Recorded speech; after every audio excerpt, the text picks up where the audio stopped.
This is the Hidden Killers podcast with Tony Brueski, featuring former FBI Special Agent and Chief of the Counterintelligence Behavioral Analysis Program, Robin Dreeke.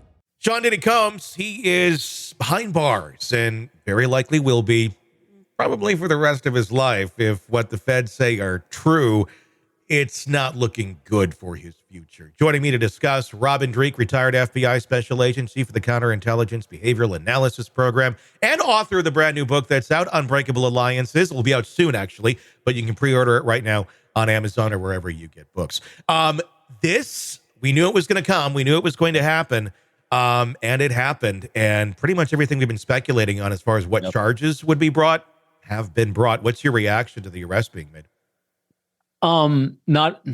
Not surprising, as we've said, Tony.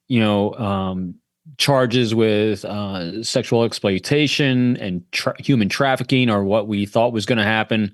I got a feeling we're going to see some underage charges in here as well eventually. Mm-hmm. And two things that really struck me. One, it didn't surprise me that he wasn't granted parole as of this. Yeah, and I thought it's funny. I don't cover this angle of it generally. It's the human behavior side, but I was curious as to reason why. And I thought there was going to be a risk of flight because he's got money to go anywhere and he's got resources all over the world. But that wasn't it.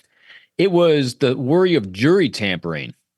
Was the reason the judge gave. And I thought that was pretty interesting because the fact that they know so much about how he's influenced the circle around him allowed and inspired the judge to side on the fact with no parole.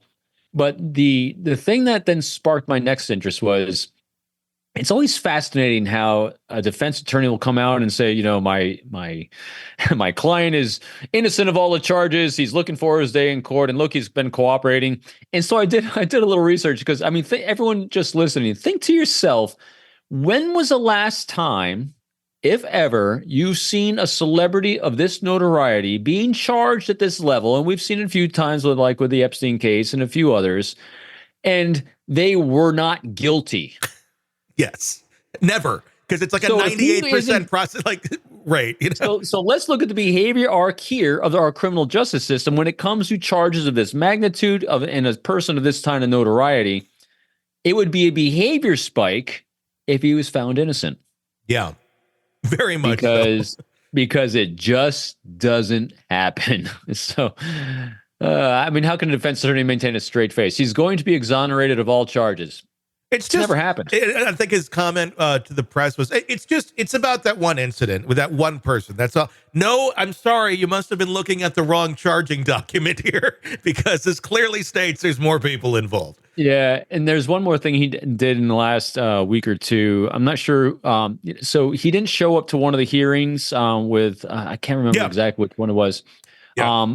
But basically, how many millions did he lose from not showing up? Well, it'll probably be still hashed out in court, but $100 million default judgment was given to the plaintiff on that one, and that's one where it's a bit questionable. That guy has a bit of a track record of lying, and he's in prison right now, actually. Mm-hmm. But again, what he describes is par for the course with Diddy. It could be true, who knows?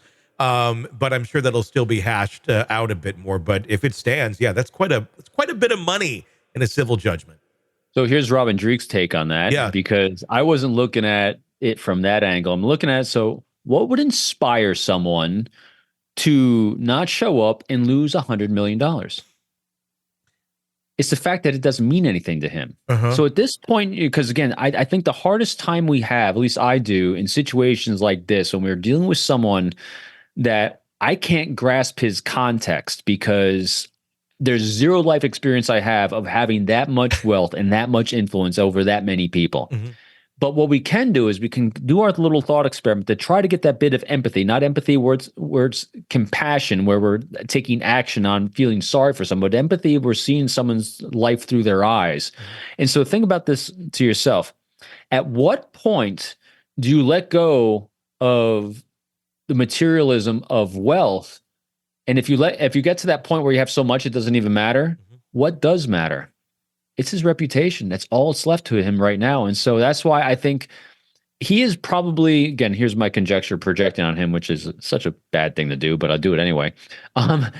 you reach a point in your life, I think, where he's achieved so much. The dopamine hits in his brain has been so much and so frequent that there's no more rush for him. I mean, there's no more. What else do you do in life except try to live, get out of this maybe? And that's why money doesn't even matter. I mean, all right, true crime addicts, let's cut the crap. You're knee-deep in the gory details of your favorite podcast when suddenly a commercial hits like a bad meal. Seriously? You deserve better. Upgrade to True Crime Today Premium Plus on Apple Podcasts, where you can binge without those annoying ads. Plus, get extended interviews that go deeper into the darkness and early access to episodes so you can be the first to know. It's like trading up from fast food to fine dining, but with more blood. So, go ahead. Search for True Crime Today Premium Plus on Apple Podcasts. Subscribe and feast on the good stuff.